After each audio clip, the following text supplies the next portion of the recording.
Welcome to Salaam Nerds Podcast. We do reviews and recaps of nerd culture, reality TV, and current events from this week. Yo, it's the Salaam Nerds. My name is Dean, aka Watch the Dean. I'm here with my boy Chad. We drop live episodes on YouTube on Sundays, Tuesdays, and Wednesdays at 10:30 p.m. Eastern. All episodes can also be found everywhere podcasts are found. Thank you to all our supporters. Please help us by subscribing and leaving a good review on Apple Podcasts and Spotify. Yo, Salaam Nerds. This is your boy Neebs, aka Watch with Neeb, and I'm here with my co-host Jeff, aka DJ I Declare Bankruptcy. What? Yo, are we talking about House of the Dragon? Are we talking about The Office? That's when Aegon was like, I declare war. That's the only thing I thought about. When Michael goes, I declare bankruptcy, like, that's Aegon. So I declare war. Just not. Yep. Like the war is happening, my friend.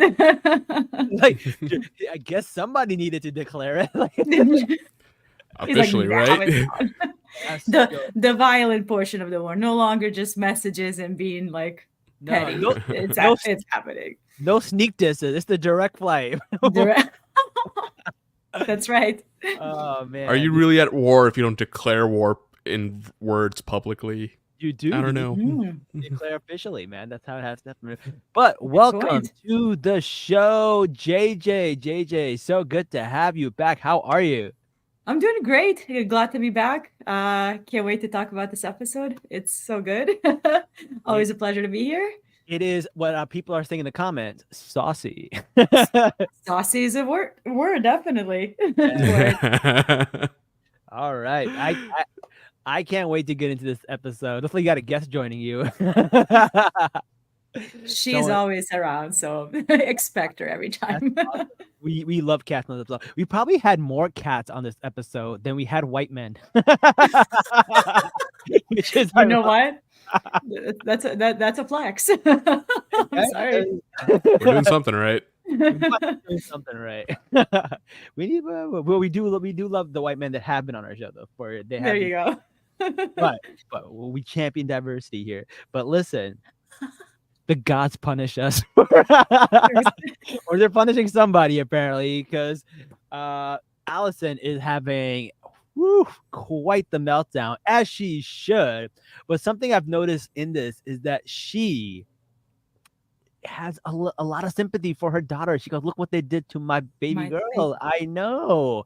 I did not see that, and then she is blaming herself for this, because she has sinned, and she believed that all these sins that she's doing, God is punishing the God's children. punishing them. JJ, what are your thoughts? Isn't that like so real to the world as well? Like children paying for the sins of their parents or sins of their ancestors, whatever you want to call it. So it's like definitely thematically in line, especially with Allison, who's so very close. Like I said, Hightowers in general, like so related to the religion, the main religion of Westeros, the faith of the Seven. So she's very in tune with that religion. So, yep, classic Catholic. That's exactly right.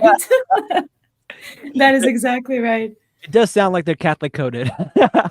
They are. They really are. That's exactly 100%. Martin has said that Seven is modeled after Catholicism. Yeah. Someone was like, "Oh, what about the Cold War? The Cold War is probably a war that wasn't actually declared." That's true. It's so true.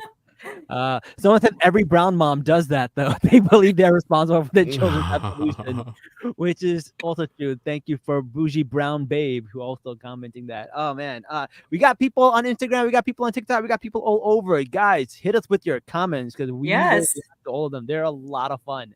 Last time the comment section went off the hinges, and it was really, really fun. We're getting started. Lamaris Targaryen really setting off this war. Rhaenyra was looking at Daemon like, "I hate the way you walk. I hate the way you talk." Or it's the you know that scene? Like I saw it on Twitter. I don't want to take credit for it. I just saw it when I was reposting your link. Somebody posted a picture, the GIF from like the Avengers when they're all coming back from being snapped. Yeah, And yeah. like the fandom collectively coming in to hate on Kristen Cole. Like We're gonna talk about Kristen Cole because oh man, Oh. oh man, he's got some. But we'll get there. We'll get there. before we even say anything, I just want to say anybody sending weird stuff to Fabian yeah. Frankel, please stop doing that. That's so weird. Like y'all know Please he's stop doing acting, that. right? Like Wait, that is- what happened?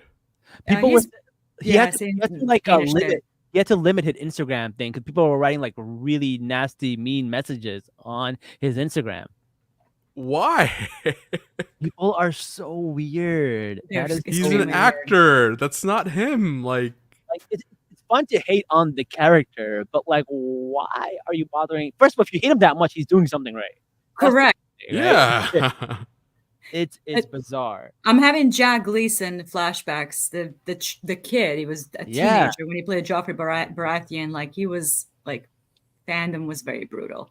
He And I think like Lena retired. Headey, yeah, he retired from acting like at age 16, 17. And Lena Headey famously doesn't go to cons because Yeah, people hated Cersei so much. Like, yeah. people are so weird. That is Really? so weird. Aw. Yeah, I went to a con where someone said something really mean to who's the girl who had the beef with Cersei? Marjorie. Yeah. Yeah. The actress? right? Yeah, the actress. Natalie Dormer. Yeah. One of those, So- yeah.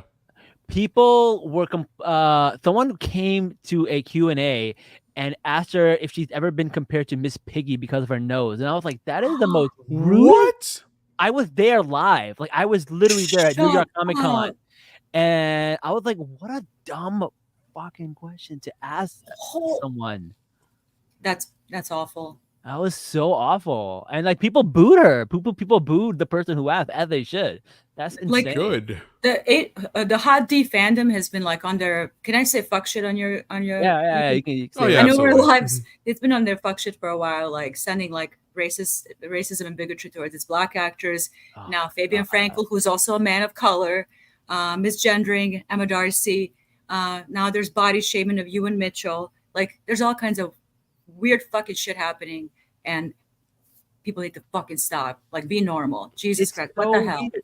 There's so much fun stuff to talk about that we don't need to resort to this. There's so much like ratchetness and debauchery and That's the word. violence. Like there's so much happening in the show. We don't need to resort to that. It's not needed. There's so much. There's no fandom right now that isn't Yeah. just infiltrated by absolute the vilest of the vilest. Yeah, people are saying in the comments, you know what I think is people want to blur reality with fiction and like Which is so weird. Maybe therapy, medication. Yeah, Get you need locked up? therapy at that point. Yeah. If you can't differentiate, what the hell is wrong with you? Like, yeah, that's bizarre. That is super bizarre.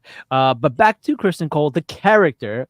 They said, "Where were you at?" He said, "A bed." I was like, "Yeah, you were."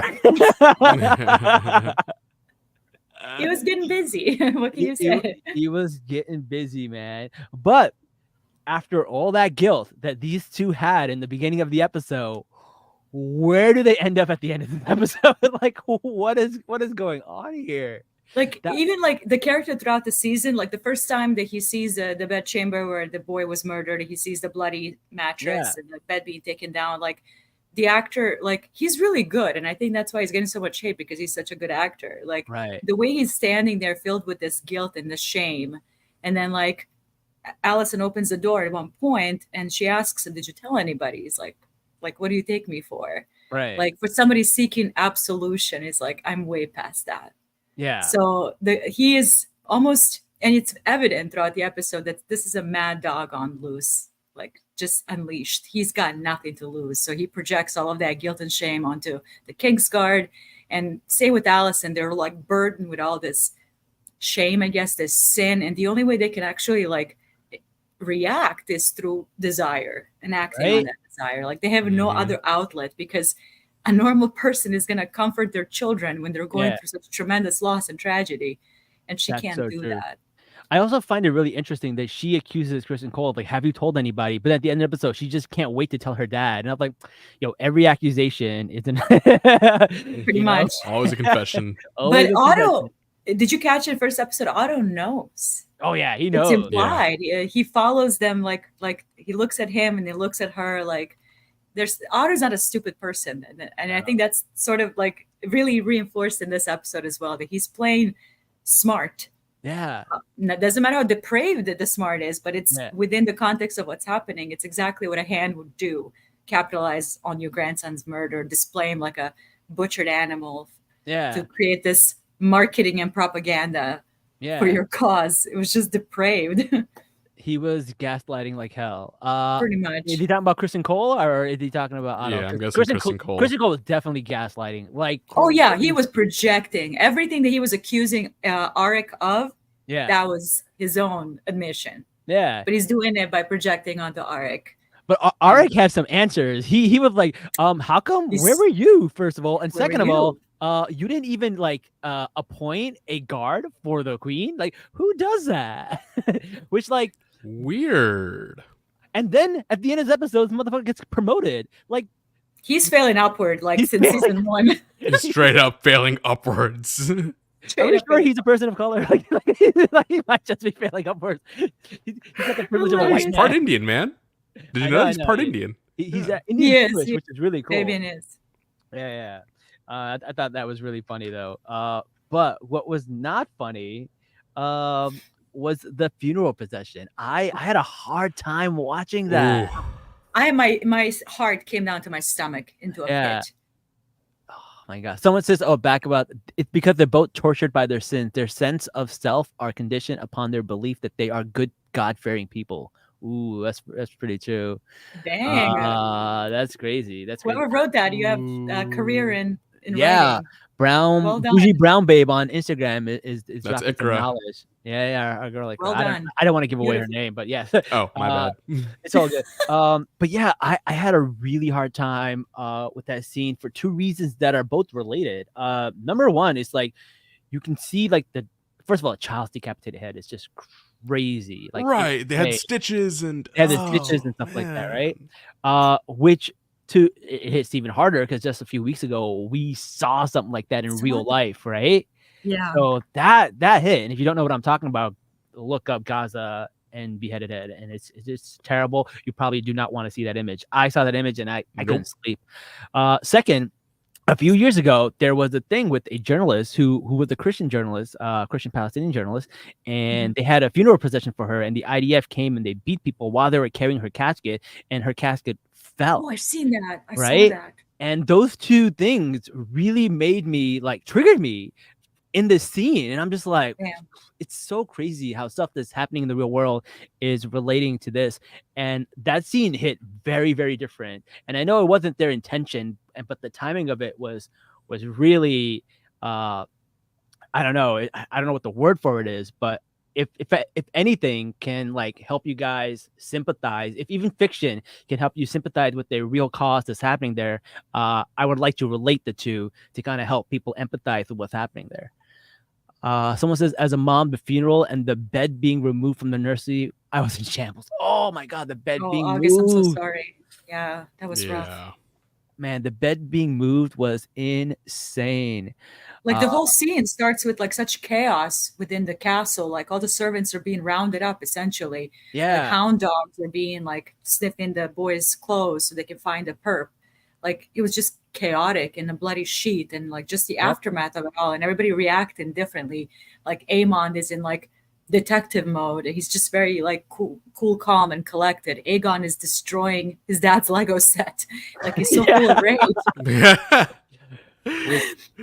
Which is Helena disassociating. Alicent thinking only of herself, her own guilt. Was she caught? Did Helena say something? Is Cole gonna say something? Like she has no time to like process that this isn't about her. A boy died, and her daughter is on the receiving end of that grief. Which is ironic because I feel like Otto was the only one who was cool-headed, because obviously he's someone that really feels the loss, but he's like, okay, how can we use this to our advantage, not to just play up what's happening, but also to prevent more bloodshed. If we get more people on our side, we get a bigger army.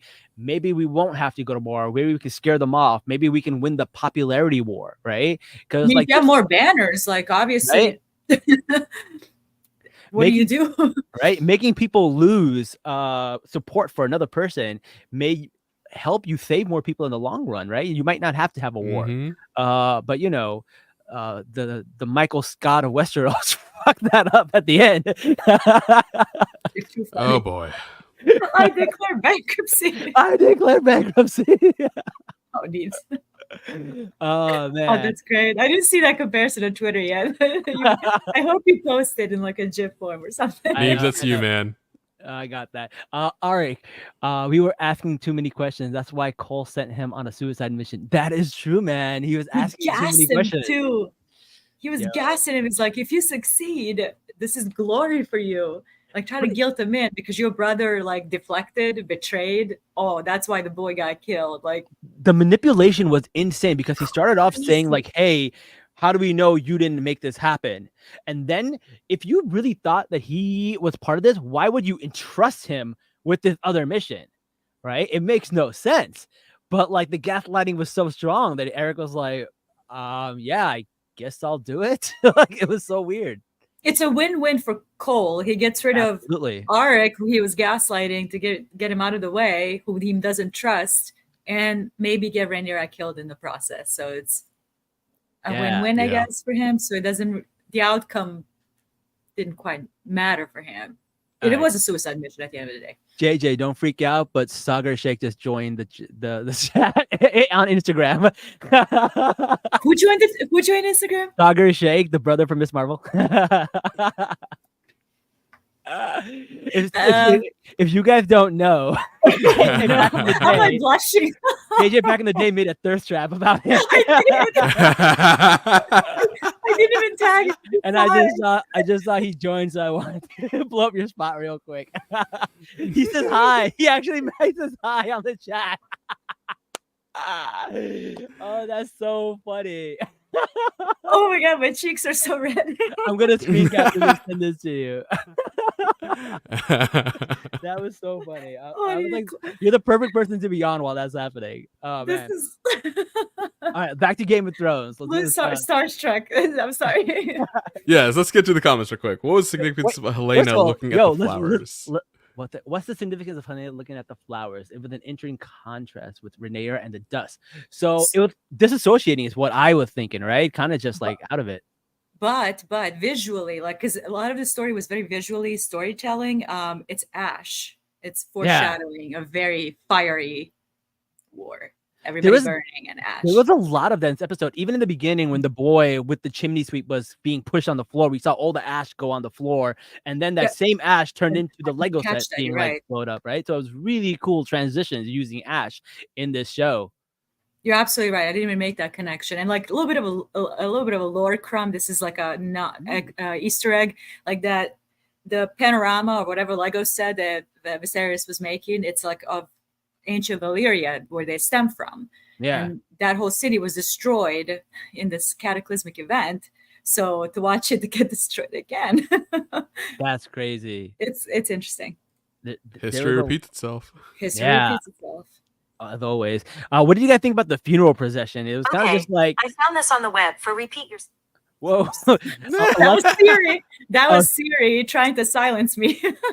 AI trying to get in our podcast. Exactly. What do you think about the funeral procession? Because I felt like that was wild, where they're just like calling her the C word as walking down the aisle and saying Rhaenyra, the torturer, the cruel, which is really good propaganda. I feel like it's so hard not to believe it. They were like, the crowd was into it. They were getting really crazy about it. And then anybody would like imagine yourself as being one of those people, and a child was brutally murdered. Yeah, and his head is displayed. They could have easily put a shawl or a cover or something covered his face, covered his neck. But no, they wanted to display as much cruelty as possible to sort of make Rhaenyra look like a monster, even though she wasn't guilty. And Otto knew that. He's like, whether she's guilty or not, I'm gonna do this. Yeah. Oh yeah. I really hope that actor, the child actor, didn't have to be in that scene, because that seems so disturbing to me. It's a doll. I hope it's a doll. Like I hope it's a doll. Yeah. It's definitely a doll. Oh, it looked real. I thought it was him. I was like, why would they put that kid in that scene? That's so crazy. Like when they got stuck in the mud, I genuinely thought they're gonna get really gratuitous, and the the body's gonna fall out. I thought the body And was I'm gonna like, fall. please don't do this. Please, please, please. Me But too. they got to see. You're not alone. Everybody in the comments saying Everybody in the same comments, I thing. thought everyone was gonna fall. I thought it was too. I was like, "Yo, that's so insane. That would have been Yeah. so bad." That would have been too like gratuitous, in my opinion. And the whole time, remember, his mother is watching. She's Yeah. behind the casket, so she's watching the body. Disturbing as hell. The whole scene. And we learned from the book that, like, well, I haven't read the book, but what I've heard Mhm. that she ends up never being the same again after this. And I feel like this is what we Catatonic, see. Nope. Yeah. We see her freak out. And it wasn't just what happened, is being forced upon this like display and having to do this, right? Whereas the men didn't really have to do that, which is so weird. It's always the women that get like put on display like that. Yep, and Otto says it like the kingdom will see the gentler sex, or whatever you want to call it, like the women or the gentler whatever. So it gathers more sympathy, it gathers more. Plus, Aegon does not want to be seen in that kind of state, because the entire episode he's so afraid of being seen as weak. Oh yeah, Because the castle is infiltrated so easily. His son was killed. yeah. So he has to present a front. The perception of any grief that he has to be hidden away. Yeah. Someone says one of the people throwing the flowers was a mom. She was the Mason's wife. I feel like Helena recognized her. She obviously has a role in the future, but not sure what. Yeah, we also get to see her husband too, right? Where they have like a sick kid and they're inside, and he was like the Mason or the blacksmith. Yeah, he was like an iron blacksmith in a previous episode, asking Aegon to front the money. Right. To build the weaponry. Yep. And I do like that they included that scene, because we lose a lot of the perspective from the peasants and the small folks. Yeah, yeah. Like they're always on the receiving end of all the brunt. Like everything that's happening with these rich, loyal royals, Yeah. they're the ones suffering the most. And I think that scene is there for that reason. We need that perception. And also the rat catcher scene, which was disturbing as I could not believe that was going to be like that, like out of nowhere. But it's very book accurate. It's exactly what happens in the text as well. Aegon literally hangs all of the rat catchers, which is really interesting because they lose all their sympathy that they gained immediately. That's why Otto is so pissed, because his plan was working. Yeah. And then it's all undone just by that action. So that's why he's so pissed. Otto with the Kris Jenner mode. Aegon really screwed up when Otto starts missing Viserys. I wouldn't even say that he was missing Viserys. He was missing the ability to undermine and manipulate the king, which he did with Viserys. So it's not even Viserys as who he is, but what he can do.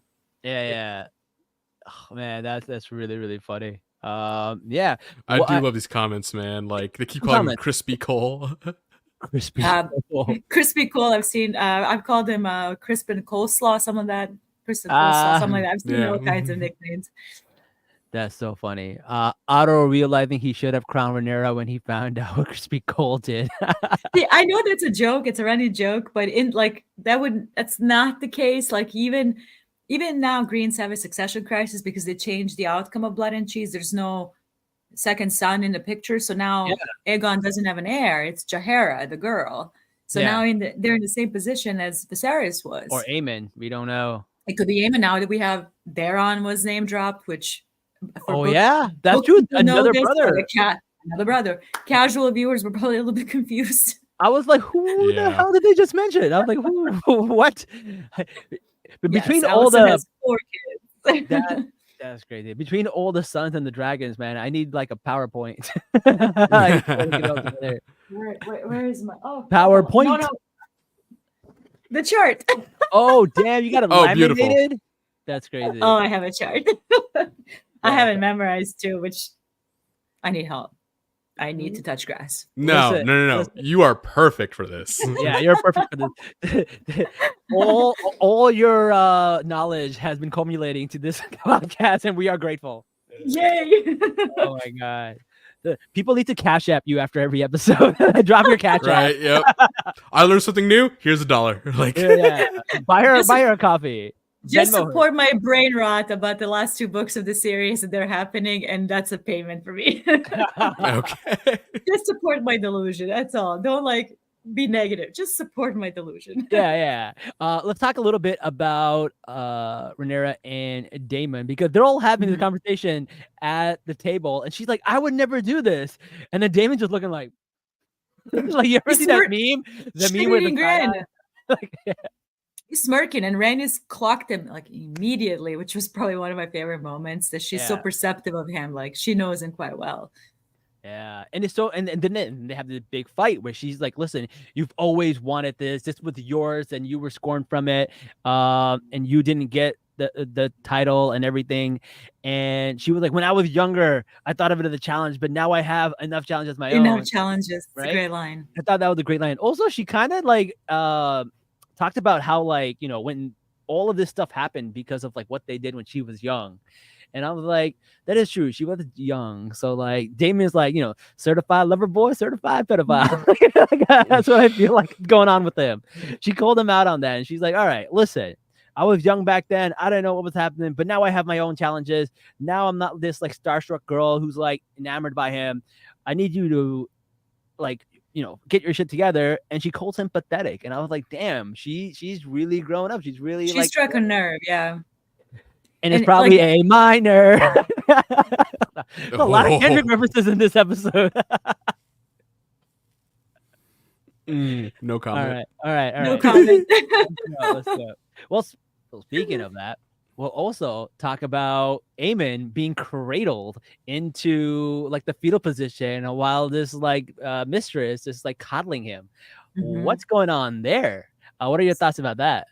So, like, Aemond is a very interesting character. Like, he's presented very, like, sadistic in Fire and Blood. Very, like, impulsive, sadistic. He's supposed to be, like, 2 sides of the same coin with Daemon, which you can even see now.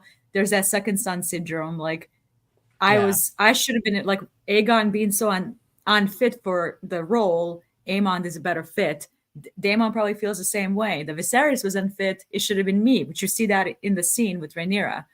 So, like for Aemond, he refers to his mother as Alicent. He says, I protect my house and my king, not my brother, not my mother. So there's like this emotional distance in this whole family on the green side. Like you see literally all of them functioning like on different planes of emotions. Helena utterly alone, nobody comforting her. Aegon is all rage. There's nothing but rage. There's severe mother issues there, 100%. A lot of and one thing to keep in mind, like Alicent also lost her mother when she was young. She was raised by her father, sold into a marriage as a child bride, had children young that she didn't want. It's just something that she had to do. That was a duty. So that's one of the ways also that she interacts with her own concept of motherhood. She doesn't have that caring, soft side. Yeah. She wants to, like in that scene when Aegon is wailing privately, finally, like, you almost see her like just slightly lean, like, but no, she just cannot physically and emotionally bring herself to that point to actually do anything for her children, which is why they're so kind of messy. Yeah.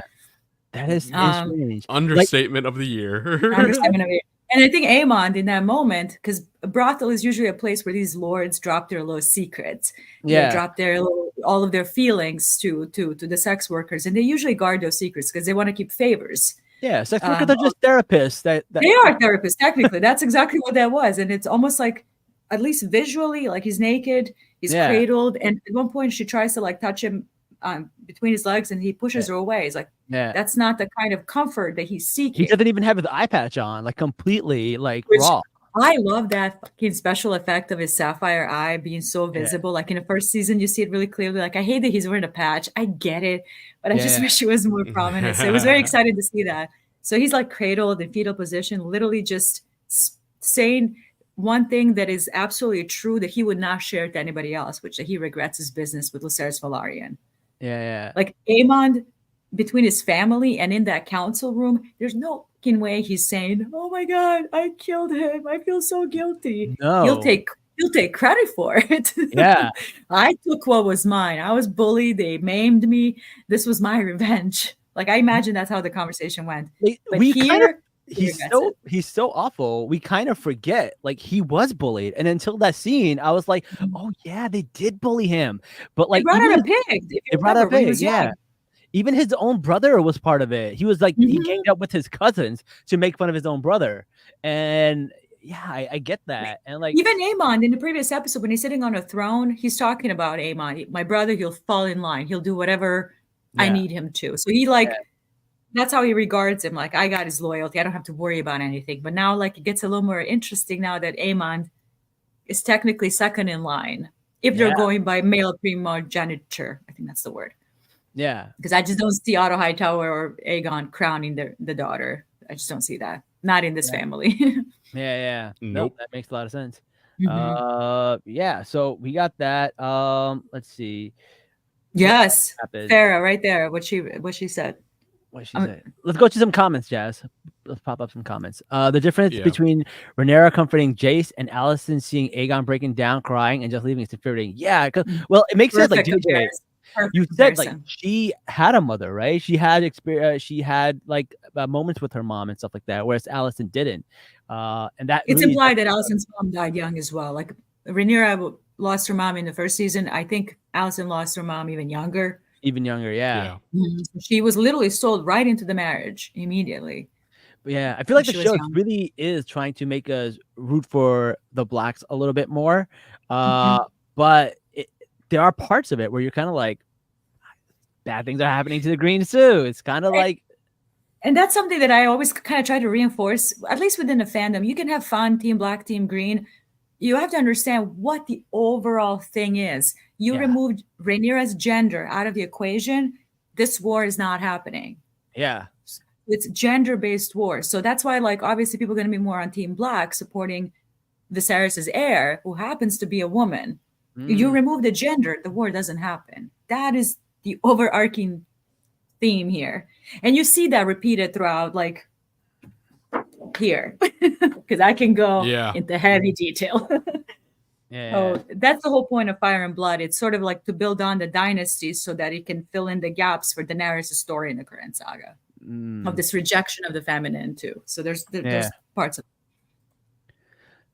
Daemon was vulnerable like that with White Worm in season that is such MTF. That is such a great reference. So the way Daemon was vulnerable with White Worm is the same way Aemond, and even Aemond says, a great reference. Aemond even says that, like, I'm flattered that he tried to kill me. He finds me to be a foe. They are literally one coin, two sides. Yeah. Yep. They're both suffering from that. It should have been me. Yeah. And they don't know what to do with it. That is so they true. owe their loyalty to their king and their queen, to Aegon and to Rhaenyra, but they at the deep end of it, it's like, it should have been me. It was mine. In their core. Yeah, in their core, it should have been them. Yeah, and I totally get that. I did love the special effect when we got to see him riding out with the dragon. Caraxes, yes. We love our bloody worm. Love it. It was so good. Where is he going again? Hell. Michelle. Michelle says men would rather go in a naked fetal position with a surrogate sex worker mother than go to therapy.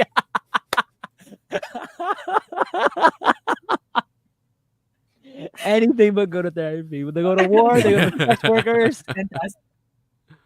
Absolutely fantastic. Oh my god, that's so funny. Harrenhal. So he goes to Harrenhal. Yeah, supposedly. Yeah. And I think that the trailer shows him at Harrenhal, which is going to be great. I can't wait. And I'm hyped for that. Harrenhal is like a really important place inside the whole Westeros, like geographically. It's got geographically because it's in a Riverlands, and Riverlands that punch you back in Westeros. My God, all they know is violence and war crimes. That's all they know. Out there, literally the entire history, and Harrenhal being like this kind of not the center of it, geographical center, but like the heart of it, I guess. Yeah, the God's Eye, the Harrenhal, it's all there, and a lot of cool things are going to happen there. Yeah, and it's a cursed castle, so we love creepy shit. The most cursed place. Yeah, I can't wait to watch that. I can't wait to see that. I hope they do it justice. I hope they do Harrenhal justice. Like we saw some brief shots inside during the first season, during the Great Council 101. But I want to see it from the outside. I want to see it bright too during daytime. Yeah, that'll be really cool. I'm really looking forward to seeing Harrenhal. I think that'll be a really good one. Harrenhal is a character. Oh, interesting. I would say. Okay, cool. Speaking of halls, how about well, Helena Nice and transition. Aegon seeing each other in the hall and passing each other by and no comment to each other and just kind of just looking at each other and then they just pass by. Their relationship, which we barely get to see anything of, seems to be really fractured at this moment. I honestly don't think their marriage was ever loving. He married her out of duty, being that he is older. Right. They had heirs, and that the duty part, I don't see them having like dinner together or playing a game at night or something like that. Do you know what I mean? Like it's not the kind of marriage that they have. But I do like the little acknowledgement, and Helena, for the first time, turns her head towards him. Yeah. It's either seeking him for a minute, just a little bit of comfort, but can't really bring herself to say anything because she's not a touchy person. Even when Allison in the first season was putting her hands on her, like she was pushing her away, it's not a touchy-feely person. Yeah. But she is very like neurodivergent and autistically coded as well. So that plays into that with Helena a lot. And a dreamer.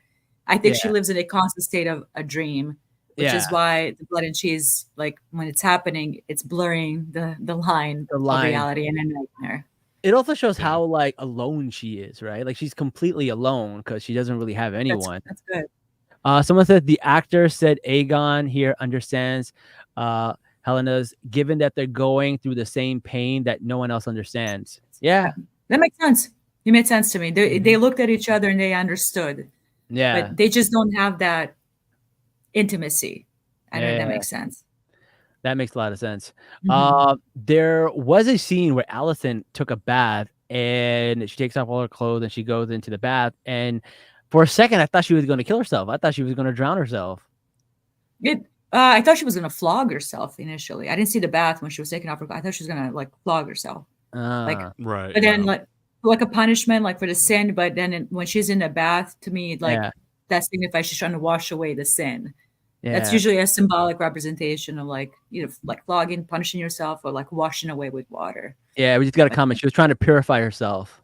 It's supposed to be a symbolic cleaning. Yeah, I totally get that. That makes a lot of sense. It's a trope, like within, and also like a real thing in real life. Nah. It's pretty crazy. All right. So at this scene, we talked a little bit about it earlier, but this is where Kristen Cole starts gaslighting Eric and trying to get him on this cartoonish plan that he has, which is like something you would see on Nickelodeon, like Drake and Josh. Like, oh, you got a twin? Let's go and trick this person into like it was the most cartoonish. Like, but you gotta admit though, they are so identical. It could have worked easily. They're both Drake and Josh. That's who they are. It's so funny. I can't tell the difference. It could have easily worked, and Mysaria didn't clock it on her way to the ship. I know. It's so funny. She alerted Eric. Because you see him running into the room like he's out of breath, like he was alerted something is happening. Because the two of them are so alike, and mannerisms, and everybody like on high alert because what's happening. Yeah, it's really funny because they take that like cartoonish plot this trope we've seen all day, but they made it so serious in this, and it goes with the tone of the show, and it was done so well. I really liked it. But the idea that these people came up with this plan, it's just so funny to me because they're the two most dumbest motherfuckers in all of us. You know that meme, two dumb bitches talking to each other saying exactly. Exactly. That's who they are. It's so funny. But yeah, we did see White Worm kind of say she could have just chose her freedom. She could have just left. She chose to alert. Chose to alert. She saved Rhaenyra. I mean, we don't know what could have happened. Maybe Eric's, but again, he was right there. He literally nearly struck her. Yeah. Until Eric, and then Eric literally walked in. Yeah, so that was really, really cool. I did enjoy that scene, and I didn't think he was going to get there in time. I was like, oh snap! I thought he would come in too late. I don't know if you guys watch Andor or not. There's a really like cool quote, like walk in when you walk in like you belong. Like, yeah. I mean, and that's exactly kind of what was happening with Blood and Cheese. They were literally walking around like they belong, like they were part of the unit. Same with Arik. Like, that's how I can see how that, even though it was Scooby-Doo a little bit of goofy, I can see it could have worked. It could have worked, Don't be suspicious. Don't be suspicious. Like, he's just like walking around. That's what is happening. Yep. JJ, you're getting a lot of love on Instagram. A lot of people saying I love JJ. I just wanted to say that. Love you guys. There's heart. So sweet. Yeah. So what else happened? Parent Trap. The Parent Trap. Yeah. The Parent Trap. MTF Mi- with the zingers always. Michael, you're always on the roll. Oh, man, that's so You're funny. great. Someone says, I feel so bad for Twin A. He was just minding his business. Yeah, pretty much. He was just eating dinner. This is funny. Otto called it a prank. He did. You're right. That was the word he used. It's like he was doing a Jake Paul YouTube video. Like, it's so funny. No, I made like a meme video today. Like he's literally, I haven't seen Succession, but I obviously know the meme. Like, I love you, but you're not serious, people. That was him the entire episode. So it's a little wrestling coach, Jimmy Uso and Jay Uso. That's so funny. Otto was so real this episode. I really did love Otto this episode. You know what? Flowers to Rice. Yeah. Oh, yeah. I don't know if I can say that right. He was great. He was great. Yeah. He was like trying to like keep this train wreck going, but also just watching him suffer the consequences of his own actions at the end was just you orchestrated this carefully for years. Yep. For years, you were undermining the king. Yep. You were working deliberately to get rid of the female heir to put your own blood on the throne. And Yep. look where he got you. You got a mad dog and another mad dog. Literally two bitches telling each other exactly. He was like, how am I supposed to know that they were Jeez. the crazy part is it was so close to working. It really did almost work. And again, we know hindsight, like Rhaenyra can't die in this moment. So like but the sense of danger was actually real. Like he got so close to her twice with the sword. Like when she tripped the second time, when she got up off the bed and like tried to run, and then like the sword went after her and she like fell down by the door. Like that, there's like genuine fear, even though you know that she can't die here. Otherwise, story over. But it was genuine fear in that scene. Otto was at his wit's end. Grandpa was having a aneurysm. He was just rolling his eyes the entire time, like, y'all are stressing me out. He's like, I'm surrounded by crazy people. Like, what is it? They're trying to Scooby-Doo this shit. Like, it's just so funny. Scooby-Doo the shit out of that one. I would have gotten away with it for you pesky white worm. Perfect right time. I was saving that comment for the right moment, and you just happened to like perfectly lay that out. That's so funny. What do you think about Crispy Cole will do when he finds that Allison sends her feet for info to Clubfoot? I don't know. I don't know. We'll see. Hopefully they won't play into that nonsense anymore. It's my least favorite thing that the House of the Dragon did. Here's the thing, right, about Larys. That Luke was his nephew. We forget about that. Mm-hmm. Right. And in this one, they definitely did talk about their real dad and how he was like. And I was like, they do acknowledge that, like, okay, who was their real dad? They kind of know. Right. So they kind of know they're bastards. Yeah. And I think they've always known, really. But it's like one of the things that, like, it's a callback because we didn't have heard this mentioned for a while. And you're like, oh, yeah, I forgot about that. But why would Larys care when he's so easily killed his own father and brother? In like, that's true. I forgot he did kill his own father and brother. Insane. Well, yeah, that's crazy. That guy. But he's like the torturer of the king. Essentially, that's his role. So that's why it was so funny. Well, not funny, but like quickly blood folded when he saw the torture tools. Yeah. So chaos and vibes. That's exactly right. That's chaos and vibes. That's all. Larys is just here for the chaos and vibes. Yep. He is literally there for the vibe. He just goes however the sea is going.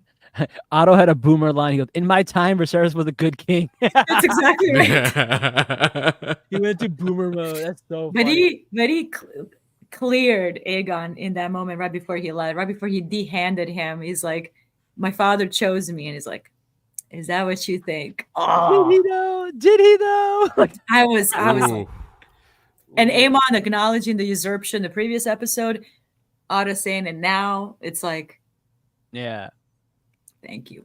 It's all there. We know, but I need you to say it. It was really, really good. All right. We also get to see a little bit of, Alan of Hall and their brothers. We get to see them for a little bit. We don't get much from them, but we do know that they're going to be important later on. Yes. Well, I mean, technically, a lot of the cool Alan stuff happens later in his life, but like they are important to the lore now because something else is going to happen that's been foreshadowed on the beach.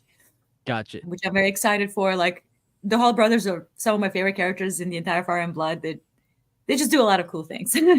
So yes, exactly. It's a lot of foreshadowing with Adam seeing Sea Smoke. Okay. Sea Smoke was literally flirting with Adam there.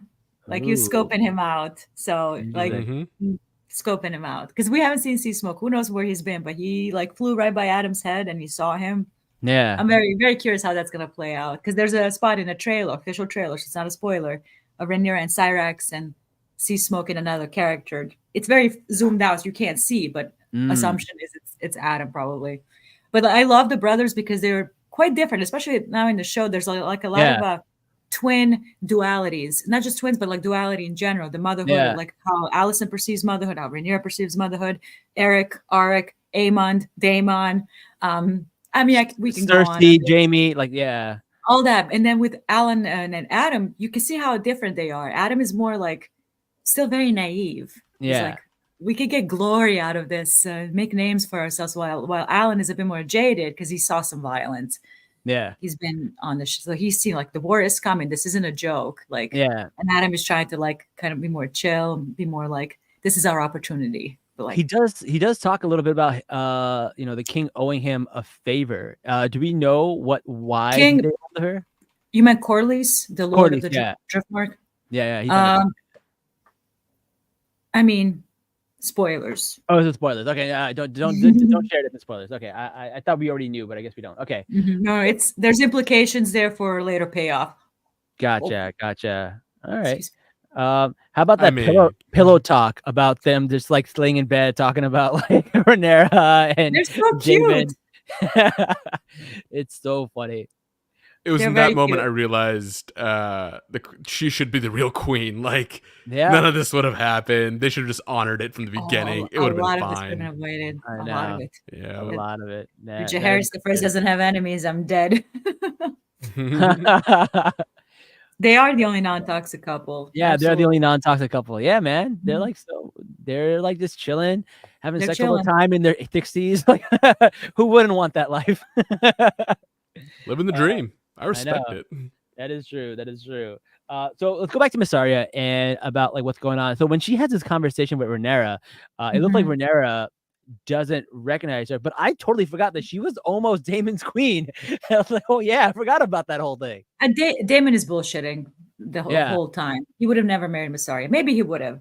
Like he was lying about the pregnancy. I think he was just trying to make Viserys angry. Everything he does was to make Viserys angry. And Rhaenyra is like circling around, like, I know you from somewhere. Then she like, oh, wait a minute. Yeah. Daemon's the wild card. He's Charlie from Always Sunny. He's just like a wild card. Like, you don't know what he's doing. The rogue prince. That's exactly perfect descriptor for him. Yeah. All right. So we also see the rat catcher scene. We see that, and that's where like one of the bigger. I noticed the dog was there. They brought the dog back. I know, poor puppy. Poor dog, and he's wailing for cheese. I'm like, he kicked you. Get away. Go find another master. Very, very forgiving dog. But I mean, Cheese probably took care of him the whole time. He took him with him everywhere. Probably fed him. So I get it. But it was like, he kicked you. Get away. And he's like wailing, and it was like, take all that dog's pain, triple it, quadruple it, and give it to Kristen Cole. Like I am easy. Easy. Someone says, what does it say? We see Ulf the White.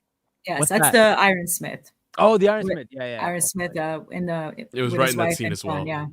Right. It leads right into the rat catchers being hung. And I like how they played that out. Like you see perception from the small folks, which it's important. You need that POV. And and it leads right into the rat catchers, and you see them hanging and like their wives, their mothers, their sisters, like just wailing for him. Yeah, I like this. Very sad, very disturbing. The healthiest couple in Westeros have a thriving sex life. Oh, for Corlys and Rhaenys. No brothels, no nothing. They're just macking with each other. Yeah. Except losing their kids before. That's the tricky part. That is true. Let's see. They should be on an island drinking Mai Tais. You know, hop on Melees and get the fuck out. They were They were in bed bonding over Daemon's bullshit. Yep. That's exactly right. He can't be governed or he can't be ruled. Like that's what she said. I love that line because it's exactly what Daemon is. Yeah, they called him an insolent pup, which is really funny. Someone said Daemon is ADHD coded. His dependence on stress hormones is getting in fights with people. He's the Kanye West of Westeros. Just he may be a genius in fighting, but he's also a crazy person. He is unpredictable. Let's just put it that way. Yeah. Oh my god, that's crazy. All right, so we have this like twin on twin fight. I couldn't figure out which twin was which, but it looked like I had a hard time with it. I had a hard time with that. We know, I don't even know which one's Eric, which one's Eric. Even their names sound so familiar. But the showrunners have said that the one who died on his sword was the one who was Rhaenyra's Which guard. letter? Oh, Eric. Eric. So it was confirmed. It's kind of unclear because I think a friend of mine, she pointed out the knee slash. Yeah. I believe on the Eric, that's the one that died. Yeah. That's actually a good reference. A for Allison. So Eric with an A, it's for Allison. It's green. Yeah. Eric for Rhaenyra. Like the way, it's very hard to follow that scene, like who's getting slashed and who's getting like interchanged. Yeah. So for a second, I might have thought that it could have been Arik standing in front of Rhaenyra, which is why everybody's kind of hesitant. It makes for an interesting outcome if it was Arik. This is what I thought. MTS says, for a second, I thought Eric was going to kill Eric and go to replace him and pretend to be him. Yeah, I disagree with we all thought the same thing. I disagree with the replace part.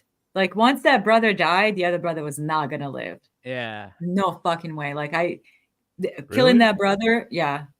He says this, we're one soul, two bodies. Yeah. He killed half of his soul. He literally says it. They said it twice. I loved you, but you separated us. So when one of them died, the other one was not gonna live. I didn't think for 1 second that they're gonna like do a fucking Scooby-Doo soap opera nonsense and be like, oh no, I'm the bad guy. Like it's not in the realm of the scene. Yeah. The characterization. It would have been really fucking goofy. I would have hated if they did that. This was I think I would have too, but I really did think that's what they were going. I was like, okay. No, not me. No. Well, thank God they didn't then. Yeah. Like but he apologizes to Rhaenyra. Like, why do you think that is?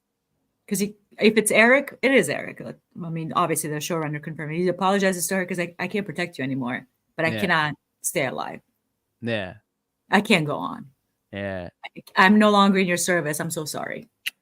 That was tough. It was hard. I was crying. Yeah. Oof, man, that was crazy. They're so identical. It was so hard to follow. It was very difficult. Yeah, same hair, same face, same facial hair. Michelle's same saying, eyes. yeah. I know. It was. I've never seen more identical twins in my life. No, man, they're like Sir Winklevoss. Like it's just like they're just like they could be the same person. Seriously, literally like this. Yeah. Oh my god, that's crazy. Yeah, and then I think the episode ends with Allison crying and trying to confess the sin, and Otto does not want to hear it, but she tells Otto to leave, and then she'll talk to Daemon. She'll talk to Aegon, and then she goes in there. He's crying. Instead of comforting her own son, she has hot steamy sex with Kristen Cole one more time, even though that's what she believes she's being punished for. She's so messed up. It's all that pent up emotion and shame and sin and guilt like that. She cannot like find a different outlet, aka be a good mother. Yeah, help your son, but no, she has to like express all that emotion through desire. It's the only way that she can, I think, function is just to get that desire out of it. That's kind of feel anything, which is very sad for her. But before that, because that's the ending moment, she's talking to her father who's departing for Old Town, and then he name drops the son, which was shocking, like little tidbit. Yeah. And Darren still maybe of use of us. And it could have been like cheap exposition. Remember you have a third son. It was like, oh, Darren's gonna help us. Like it didn't imply it was a son. Like Darren could be of help of us. Yeah. So it makes you wonder. Mm-hmm. I like this comment. Notice how Allison doesn't have any female friends, so she was trying to confess her sex sins to her dad. Girl, that is weird. Why? Yeah, I mean, I guess she's a queen, so she doesn't have like, but like handmaiden is nothing. She just she's just very her. alone. Everybody in that household is just chronically lonely, and they're Yeah, only able to like react. Like Aegon is drinking with his buddies and doing fuck shit on the throne. Like yeah. literally has all his guards there instead of posting it up with his family. His entourage Elena moment. He's alone. just chilling there with E and Everybody's just utterly alone. So I'm not surprised they don't have friends. yeah. Someone says the fight was definitely a metaphor for entire conflict. I think internal conflict. Absolutely. When the family feuds, even when you win, you lose. Oh, that is so true. When Exactly right. family That's fights, even when you win, perfect. you That's lose. exactly right. Yeah. Like that, like the Cargill duel kind of happens also in early in the book. It sort of establishes the tone, kind of like signaling, yeah, these brothers, there's love there and they're dueling, and you can't win when the family is tearing itself apart. Yeah, we got a great comment on Instagram. They said when Allison told Otto to leave and said that she will talk to her son because he's still malleable. I think what she's going to do is she is going to control him by controlling Cole and use him to influence Aegon. Oh, it's very possible. That's very possible, right? That is, and I think that's like why they're playing up their sexual relationship so much. Yeah. Like almost like a grip. They both have that grip on each other, but for Kristen Cole, it's like such a sin. Like Allison is a widow, is a widow. Yeah. Like, you know what I mean? Not that her religion would allow her to practice premarital sex, you know what I mean? But like for Kristen, it's even a bigger deal. It could it's death. Yeah. Your card is done. No, it's done for sure. Yeah. All right. What else we got? We have few more comments. Let's see. Does Darren have a greater role to play in the dance? So in season 2 right now, the actor has not been cast. There's no call to casting that I've seen. So I have a feeling we will see him in season 3. Got it.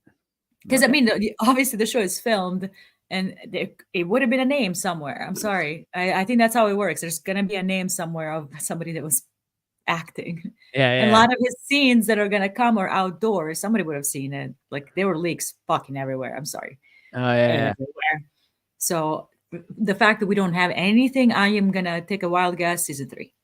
Okay. Makes sense. Tania has a comment. She goes, Otto was like, girl, hold your Ellen silence. I am literally unemployed right now. For the second time. Didn't you like get unhanded twice by Viserys? Oh my god, that's so funny. The only problem is that these Targaryens don't seem to love each other at all. They really don't.